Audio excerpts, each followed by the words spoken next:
provide some new information. So this is the agenda. Please let me know if you can't see it. Let's start with the project updates. We have signed the new purchase agreement with Munising Lands. We made the deposit that was required to move forward with site control. We submitted all the required information on the transformational brownfield plan to the MEDC, which required updated projections based on the restructure of the building with the 32 units and 6,500 square feet on the ground floor. All of that was submitted into Rob Garza and his team.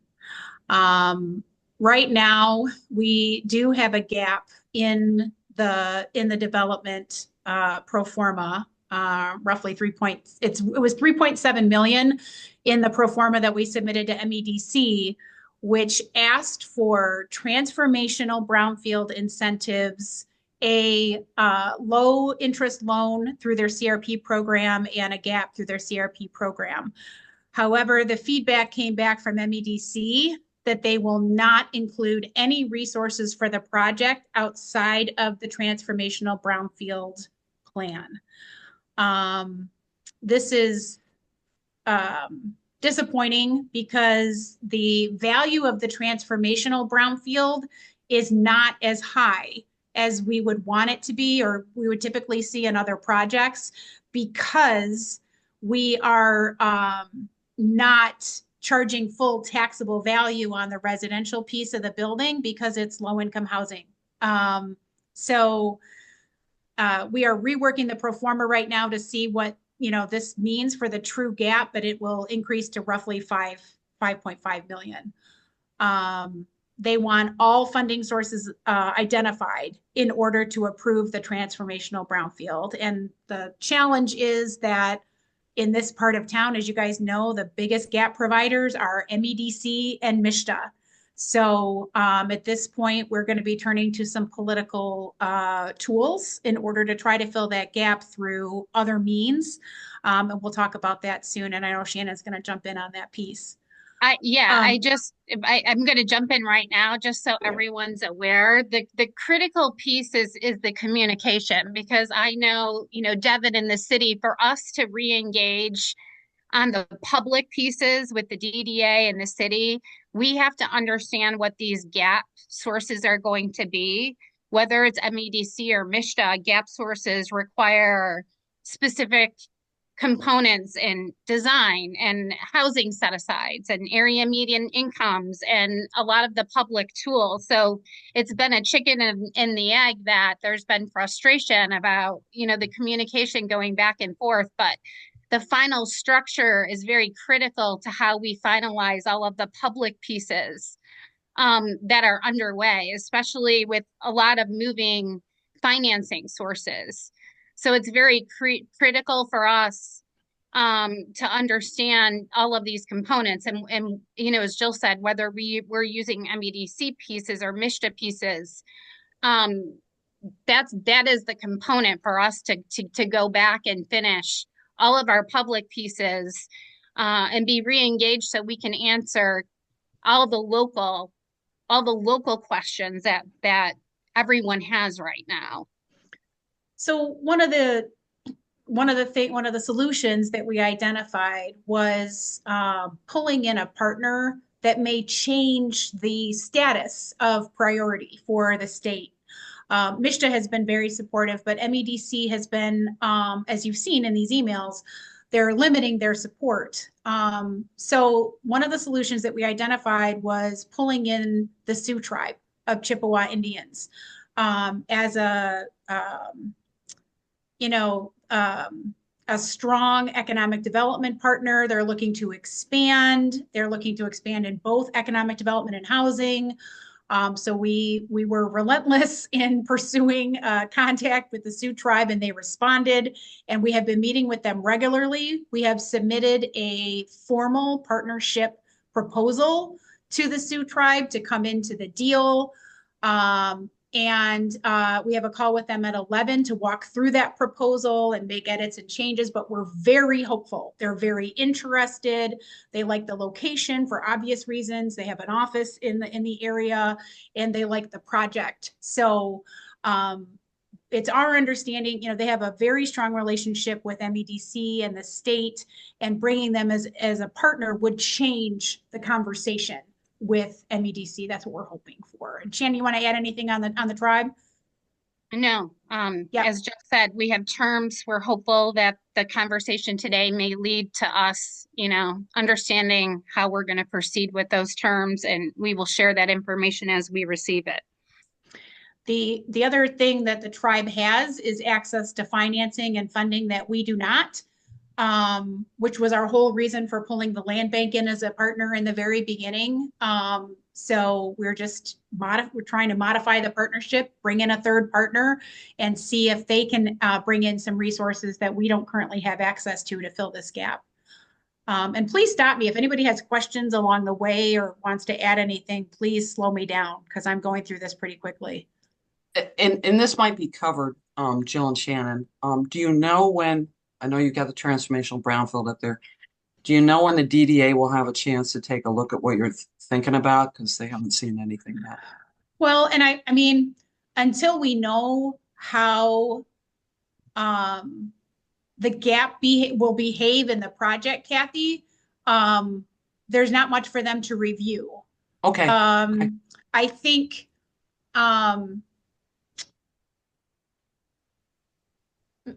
after we solidify the relationship with the Sioux tribe, there may be an opportunity to come back and just walk through what that means for the project. And because we did not submit TIF tables to the state, we only submitted the pro forma. So I would say let us solidify this relationship and see if and how they're going to come into the deal, then we can circle back. Okay, thanks. Does that make sense? Yeah, you got it. Yeah. Okay. Yeah. And if I may, just out of curiosity, when you say a partnership with the tribe, are you thinking, having them as a core tenant for for what was previously the commercial side of it, or bringing them in for the housing component, or are you guys thinking actually having this put into tribal trust land? I mean, so what, and this, I hate to speak on this because, what we proposed, Devin, was actually bringing them into the parent LLC for the project. So having them be a member of Munising Marketplace LLC. That entity would own the property during construction, and then different floors of the building would be transferred to different entities for operation, because the top two floors have to be in an LDHA for LIHTC, and the ground floor would be in a separate LLC. So we're talking to them about actually coming in as an owner on the project. Now we may get some feedback at 11 that they can't do that, or they prefer a different route, but that was how we saw this happening. They may have more creative solutions. But to high level answer your question, we are asking them to be an owner in the project. Okay. Go ahead. Oh, thought I heard something. Did all the RAP money dissolve? I mean, is that gone? Shannon, you want to talk about that? It is not. There's RAP underway. There's a discussion this year that there could be a clawback of funds to go into roads. Still very high level of what's going on politically. So there's RAP underway. It's not gone, but right now the House is proposing to claw back some of that funding and put it into roads. These are still ongoing, changing conversations. And this is going to be kind of part of our next piece, Bromley, starting to have these conversations with the legislature. So, and we have key milestones and timelines here. Unfortunately, we can't start the local process until we have a few of these partnership and funding items nailed down, but we are really hoping to nail down the Sioux Tribe's role in the project in the next 2 weeks. And then we will start the political conversations in March. We plan on having a lot of those conversations about, direct allocations and other resources. I know InvestUP is on the call. We were talking to InvestUP about possible resources and some other folks. I wouldn't imagine local processes to start, which would include the pilot for the residential floors. Kathy, I'm sure we'll be in front of the DDA before May. Probably the April meeting will be in front of the DDA with a brown, I would imagine maybe with a brownfield plan, hopefully. Just give me a heads up, couple weeks ahead of time, probably, or whatever, because whatever they got to look at, how long that takes them a while to take a look at that or whatever. But just want to make sure if anything, you need something that it's on the agenda. Yeah. Understood. And people got what they need. Yeah. So it's not, it's not like, well, we didn't look at it and then you got to turn right around and come back again and go over the same thing. So. Right. And I mean, I want to be completely honest. If MEDC continues to push back on resources outside of transformational, we will be forced to try to maximize transformational, which would be a longer capture than what we had in the plan before. Because I do think that and I didn't hear it, but I did hear from somebody that one of the pushback items from the state was that we weren't maximizing the tax capture. I know the DDA is going to have a reaction to this, Kathy. Fully understand that we negotiated a 17-year brownfield plan previously under the new market structure. That's what the DDA was willing to give. That's where they're at.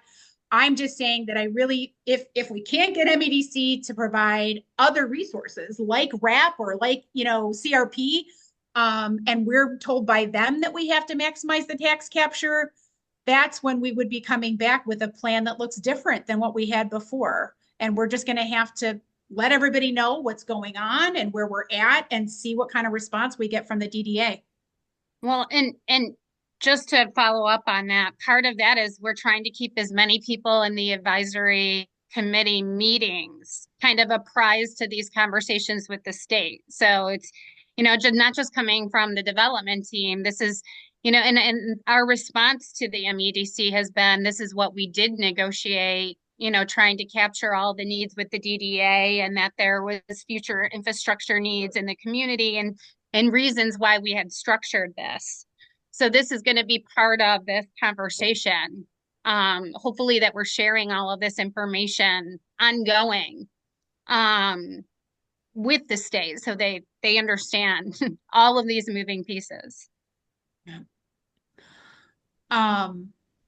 Shannon is kind of leading our legislative and state agency engagement piece. If there are meetings that come up in March that we need any of you for, we'll be reaching out for your support or to invite you to Zoom meetings, or it might even be local meetings in Munising, depending on where they're at. But we're going to be starting those meetings, at least scheduling in the next week or so. So look out for invitations and requests for support, so that we can try to fill this gap as creatively as possible. Well, and to answer that question, the current pro forma that Jill has drafted seeks the 4%, which is, what everyone in this group agreed on as far as rent and targeted AMI. Yep. Devin, to answer your question, it would take us on the next step where we could start these public processes. And there are sources both at the MEDC and MSHDA. So that is, we're going to start to have this conversation with a select, member of this group, with legislatures, hopefully opening up to these pieces where we can move forward and identify the sources. If that's the case, if those move forward in a positive direction, we could get you what you need in advance, Kathy, which is, numbers and things to look at, and then start to lay out, what that time frame looks like to Devin to, finalize any of the public pieces that need to be done at the city. So really that's the next goal. And this is where, as a group, we do need the local legislator structure to start to have conversations and push on these pieces with the broader development team on looking at these sources. As Jill said, if there are not sources to secure an MEDC, we have to look at other funding mechanisms to fill that gap. And that structure could be dramatically different. Yep. And maybe you're going to go over this. So I'm looking at some old notes I got here on the what they did before when they approved the plan. Looks Yeah. like it was $6 million they approved. Looks like 212,000, about 500 went to the brownfield for the revolving fund. I've got down here 22 years on the plan, the old one, with 5 years going to the revolving fund. Is that kind of roundabout-ish? I That's what think I've got so, from Kathy, before. 'cause that would Yeah, be 17 years and then 5 years for the fund. exactly. So I'd Yep. have to look it up. I'm sorry, I don't have that in front No, of me. no, no, but no, that- that's okay. I've just got some old notes. So out of curiosity, just in case I get asked, the project before was, how much was it before the overall cost for it? Was it like 35 million or something like, I don't know why No. I've got that, Um, the old project. 21. It was 21 before, and then how much you thinking now? We're closer to 15. Okay, but with the $6 million capture, you thinking that possibly you might have to do more dependent upon what happens with MEDC and everybody else. Yeah, Is that because correct? what we're doing with this capture is loaning against it. So, as the more we can capture in tax revenue, the bigger our upfront loan can be. So we're trying to, what the state's saying is you're not leveraging enough tax capture and increasing your source loan as much as you could. So, you know, but again, our biggest priority, we're kind of jumping down to the summary, is to change this project's priority with the state. And there's two ways we're going to do that. One, bringing the tribe in as a partner that has a totally different relationship with the state and mandated partnership, that the state is mandated to work with tribes. And second, we have the other piece that the state has been worried about, and I know that the DDA is worried about it as well, is commercial tenancy and what's going on the ground floor. And so let's talk about that, because that's the second piece that we're going to use to win over the state or change MEDC's position on this project. When we drilled down the size or brought it down, we reduced it. We got down to a childcare space and a co-working or a co-op space, a market. 2,500 for the childcare and 4,000 for the market, for 6,500 total on the ground floor. We were approached by a national, actually global co-working company, Regis.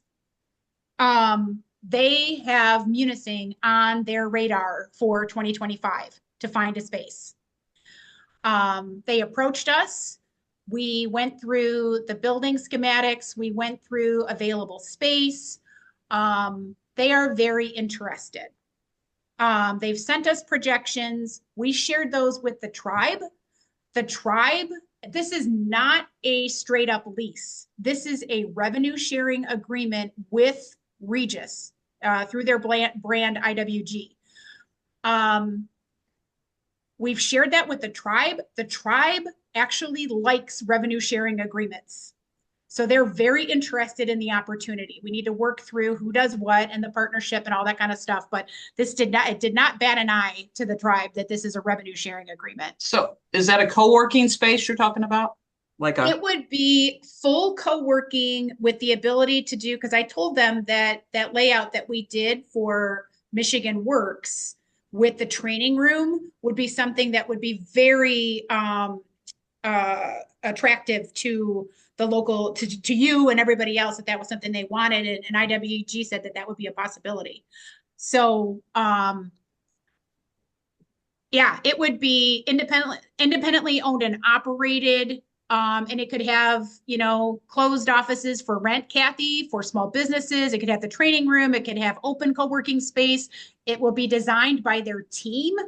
based on the locality, but they've done the market research and they think a 6,500 square feet space could work very well in Munising. Okay. Now, we have reached back out to our childcare provider who is still interested in occupying space. We were supposed to have a call last week, and everybody in the world was sick last week, so that got postponed. So I don't know if she's still looking for 2,500 or if she's going to drop down or where she's at. But there's definitely still interest in moving forward. So the question to the group is, how comfortable are we looking at co-working instead of the co-op market? I can't fit all 3 spaces on the ground floor. And so if this space came in, it would replace the co-op market. I think that's, on just my opinion, right? It's not everybody's opinion, in the DDA. I think that'd be fine, because, they probably think co-op might be a little bit challenging to get somebody to, manage it and run it and all that type of thing. So I would think that the co-working might be easier, to manage for somebody, and maybe it might even be an easier sell. I don't know, but I don't think anybody would have a problem with that. What about the county and Rod, everybody else? What are your thoughts on this? I think it would be a good use of the space. Do you still want me to reach out to the market that I talked to you guys about?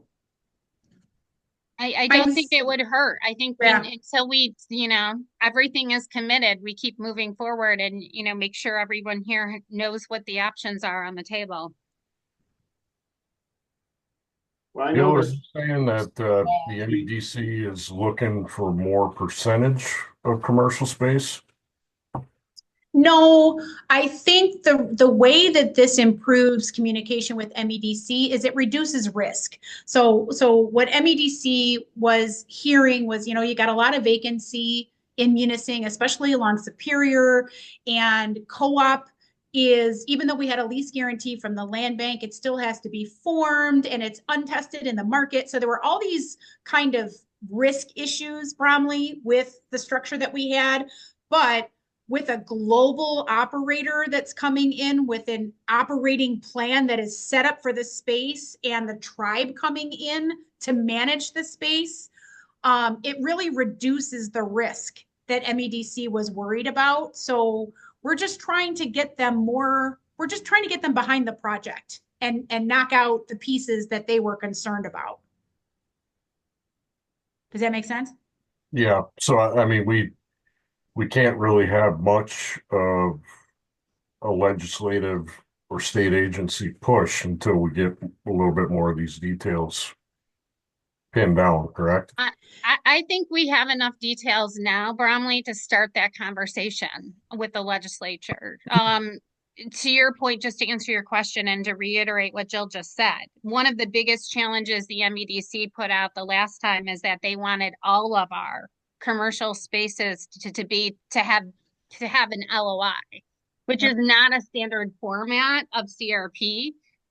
Usually they'll build a portion of that on spec, but because of the challenges, that they've heard with these vacancies and that was the biggest feedback that we had. At this point, we do have we've had significant conversation with this other users about this space, and they're willing to commit to that. So we've got enough right now to solidify at least those high level commitments to start conversations. Yeah. So our key priorities right now are, 1, nail down the partnership with the tribe. How are they coming in? How they're coming in. Things look very positive, but as we all know, especially as we've experienced in this project, anything can happen.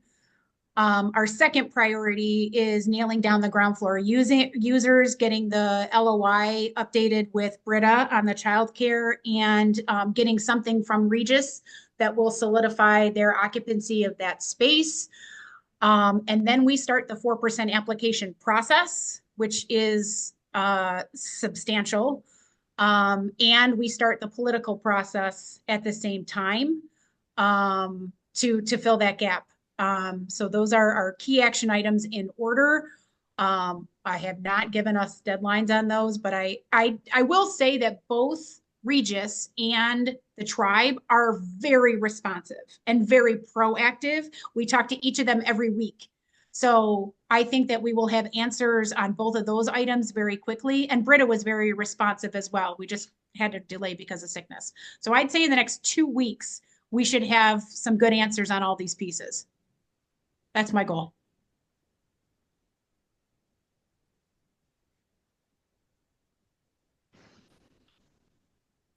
I can kind of open it up. Does anybody have any comments or questions? Not seeing a whole lot of vacancies in Munising right now, and maybe I'm missing something. There are quite a few on Bromley on Superior. Not so much, of course, 28 usually never has anything, but you've got some buildings for sale, whether it's the Munising News building or the CG Financial. Next to it, you got some, a few other things going on there but it usually is Superior Street. Superior Street probably is more of and we've talked about this, Shannon and Jill and stuff, it's a good place for service industry, but it's a very good, it seems to be just as much as, weight on it on professional services. So a co-working space on that, childcare, that type of thing. You wouldn't have to worry about, are you busy 12 months a year, right? Have you got the traffic going down the street? That's usually the problem with Superior Street sometimes in the summer. You just don't have the traffic. You have the traffic on 28, but you don't have the traffic on Superior. So professional services would be great on that street, like they're talking about. So Yeah, I mean, any of the vacancies, I guess, that are there are probably a different conversation because the quality of the buildings is not going to be anything in comparison, which the lease rate's going to follow that. So I guess, I mean, it would be a little bit harder to fill in that regard. Well, yeah, one of the things that we want to do, and we had done this when we had designed that space for Michigan Works, and it started to look like Michigan Works was in a different revenue position than they were, when we first started these conversations. We started talking to other businesses that might want to take offices in that space. And we talked to a number of real estate businesses that were looking for a Munising office. So I think if we start down this road with IWG, I think we will continue to have those conversations with companies that we've talked to that are looking for a Munising address and start building a database of prospects. I think there's more market than you think for companies that have Marquette locations that are doing work on the eastern side of the Upper Peninsula that would like a Munising office. So I'm excited about that. I mean, we'll take one. Hopefully we'll have another one before that, but why not?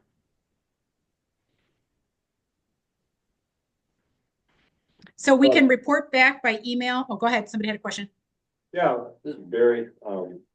I just wanted to throw out there that we can have up to 10,000 square feet of commercial space on that ground floor. We've parking under part of the building in our current plan. So we have a lot of flexibility there. So if there is another market, or if, whatever you can pull together here, we can make room for a lot of it. So Barry, you were kind of our next call. We would be 6,500 for the co-working and 2,500 for the childcare. So we'd be at 9. That's, no problem at all. Okay.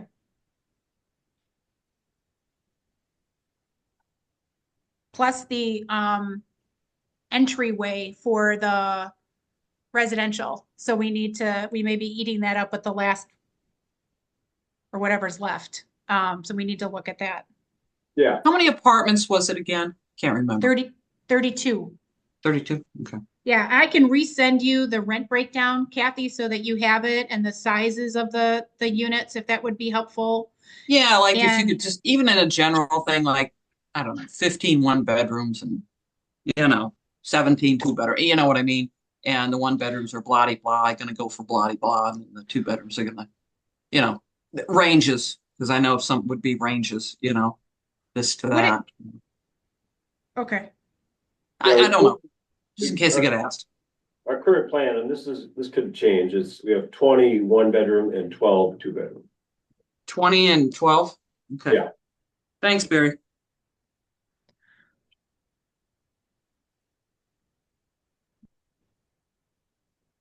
Kathy, would it help? I know the answer is yes. If we did some bullet points to send to you to share with the DDA? Oh, where that would be everything's at? wonderful. Wonderful.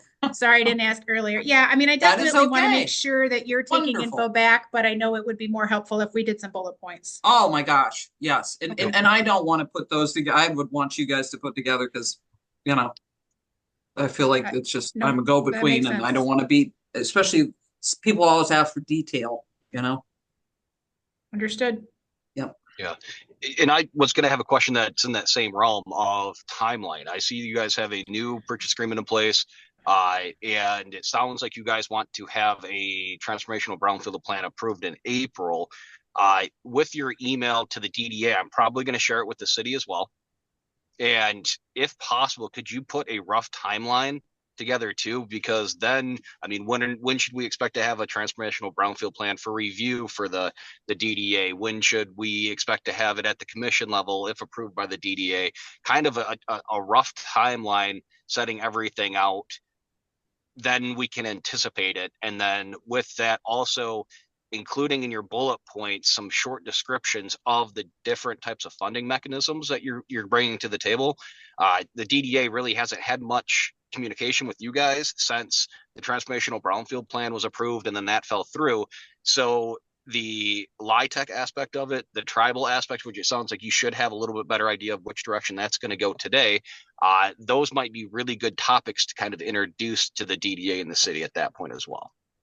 Yeah, because the DDA will do this like probably it did before, Jill and Shannon. They're going to do their due diligence. They're going to use a consultant to help them with the transformational side, you know, of it, just like they did before when they got trained on what it was, you know. So they're going to kind of want to probably go back and forth and have some questions and work with the consultant in regards to making sure they understand everything that's going on because they're very much into that. They want to exactly know, you know, everything. I know Jeff is retired. Is he still doing some side work? He's still for doing you? some stuff Yeah. in Munising, and Okay. we're also engaging Fishbeck still with you know, some other stuff. So if Okay. Jeff isn't, you know, doing that, then I mean that's what we'll probably try to get. Then we'll probably have somebody else from Fishbeck. Okay. Yeah. All right. I want to get through the conversations with the tribe, Devin and Kathy over the next week or so to see, because that's really going to drive our access to this gap and what we target, if we can get them on board. So give me about a week or so. And then, if we can get them to sign something, then the timeline becomes clearer. Right now it's a little fuzzy because without the tribe, our ability to pull in this gap it's kind of fuzzy. It's tough. It's tougher. So give me a minute and then understanding that we are arming you with the resources with this information that you will share with your, or Rod can share it with city council or Devin, however we want that to happen at the city. But we're trying to activate the members of the advisory committee to do the reporting. And then we'll be in person when we're making an ask, which is going to be probably pretty soon. Okay, I got it. Well, and Understood. just to support what Jill said, the timelines and everything that we're giving you right now are based on the current financial structure and that we're going to fill this gap on our proposed pathway, because without filling the gap with the sources that we're looking at, our financial structure, all of it changes right now. So everything is key for all of these pieces. As Jill said, first of all, hopefully our next conversations are productive. We move forward with the tribe. We're able to, you know, look at utilizing MEDC and MSHDA sources.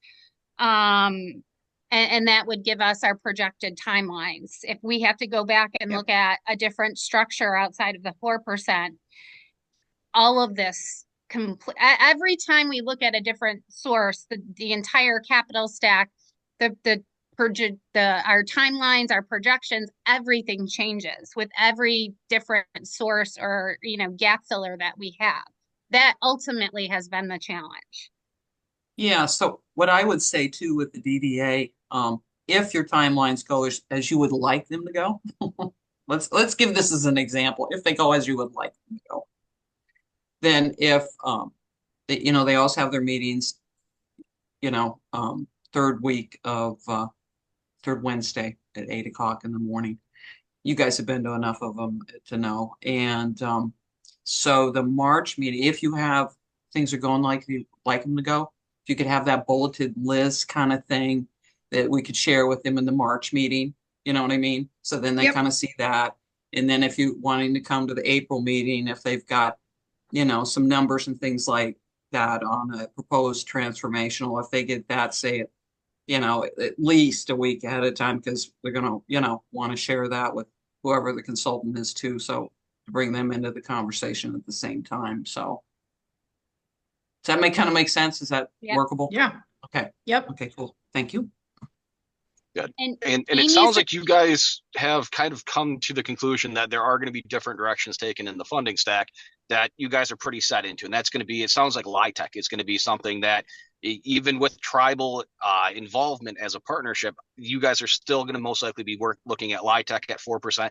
Those are good things to present to the DDA and the city commission of, hey, these are things that are most likely not going to change, but here are issues that could. Identify the issues that could change, and then if they do, just provide another update.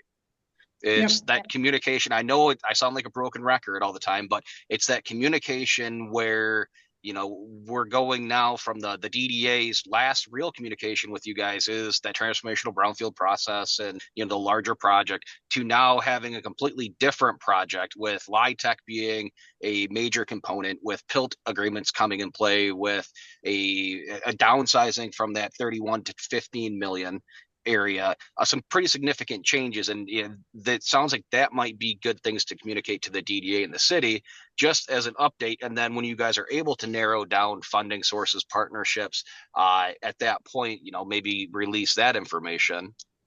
And with the meetings that you guys may need us for with the MEDC, with MISHTA, what have you, as always, I recommend, get a hold of us a couple days ahead of time and maybe try to plan a 15-minute meeting before that one with everyone on the local level to make sure we're all on the same page. Yes. It would be good for us to know too what has been shared with the DDA. Like, are they being sent the presentations from these meetings, or has any of the information that we shared in these meetings been transferred to the DDA? No, other than they know that we've had the meetings. Okay. More so been waiting for you to give us particular things that you want shared, because things have changed. So, change, they ask, that type of thing. We're starting right from where Devin said. And sometimes, even if you do share some, it's got to be, a lot of times it needs an explanation with it, right? Okay. You know what I'm saying? I mean, because terminology is thrown out there and all that type of thing, and people are kind of looking at me like, huh? What does that mean? What does LIHTC mean? What does it mean at 4%? What does it mean at 6%? What is that process? What does that mean? That type of thing. So those are the kind of questions that they get. So something maybe that's directly from you guys, directly to the DDA, that explains those kind of things. I think that is going to be the best way, to go about that, because things have changed, of course, since even we met right in November. So. All right. I like the report in March, in person in April. We will put the bullets together after we get through some of these pieces with the tribe and the co-working space over the next week or two. Jill, I've got yeah. that you're going to send a report for the March meeting, and then you'll be in person on the April meeting. That's what I got. I think you said March in person, but you mean Did April. I It's think so you just, funny because I I don't know. literally read it. If I said, oh my God, that's concerning. I heard Yes, it that way March, too. March report, April in person. Yep. Yep. Yeah. Thanks, Okay. Jim. That's what I thought I said. That's No, I was thinking, uh-oh, because March is Yeah, kind of no. creeping up. Yeah. March Okay. report, April in person. That's Perfect. the idea. And Perfect. as soon as we nail these pieces down, we'll have a better, because it's like Shannon's right. The gap is going to drive a lot of this.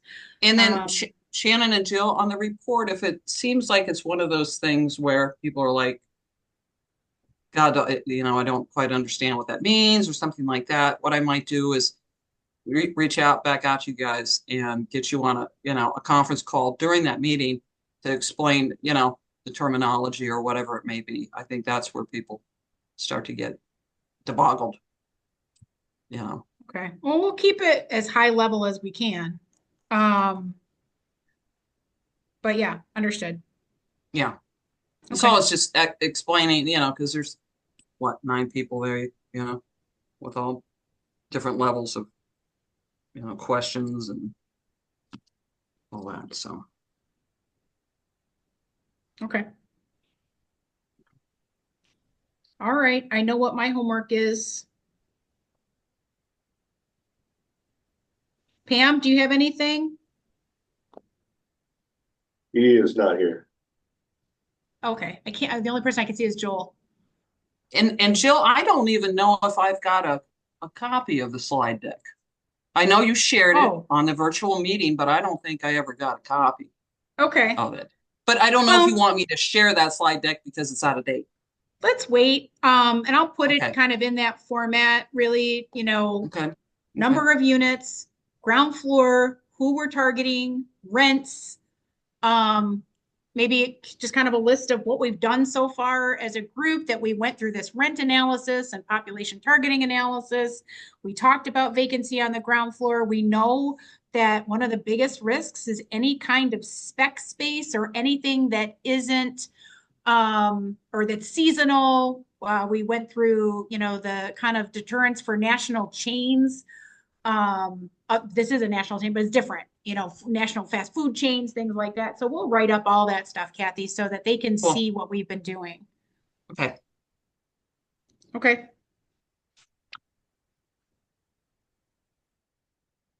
And Amy, if we could, Amy Berglund, if we could set up a time, if we do go this route, I do think there is a space for Build UP in here somewhere that we'd like to talk to you about to see. I mean, because our goal is to mitigate risk. That we want MEDC to look at this as an opportunity, not a gamble. And by, some of the resources you have, that might really help. Yep. I wanted to give you a quick update because we're trying to get these funds out as quickly as possible.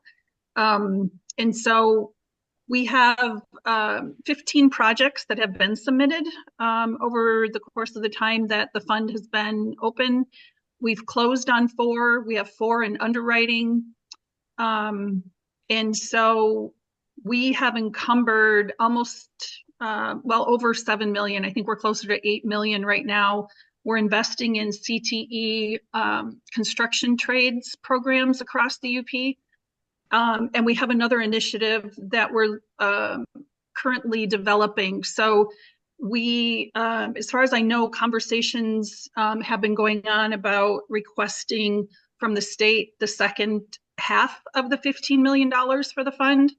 And, pushing that out, like I said, as quickly as possible over the course of the year. Just wanted to let you know kind of where we're at with the funding, not to put pressure on, but the sooner the better. And is it still the cash collateral and the infrastructure program? Are there any new pieces? They have added an equity position, which it's on the website. The details are on the website. I believe the board has discussed and approved that they could possibly use the equity piece with the loan if needed. But I think they also kept the maximum investment at about $1.5 million. Okay. And it has been used as, with projects that have a LOI from the MEDC, it has been used to front load funding into the project.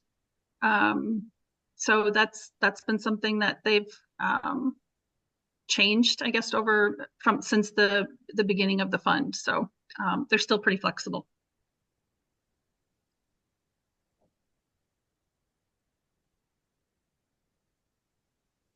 Okay.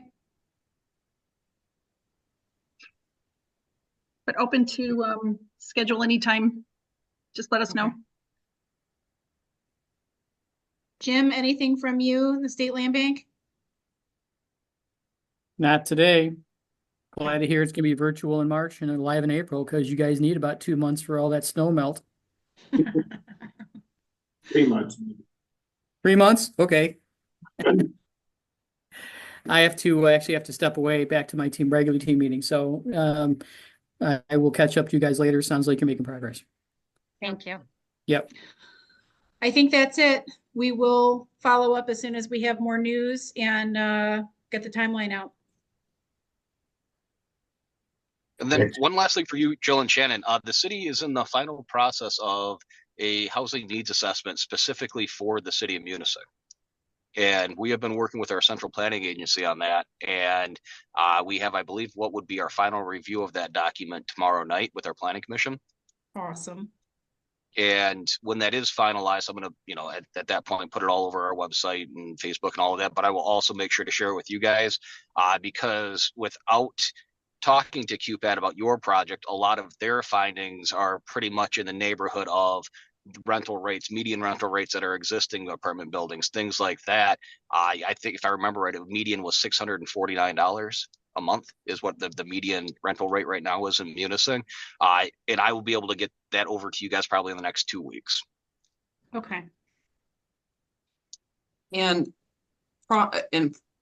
this probably changes because if you coming in person in April to DDA, when you plan on having another one of these meetings like we're doing right now? Have you got any idea on that one?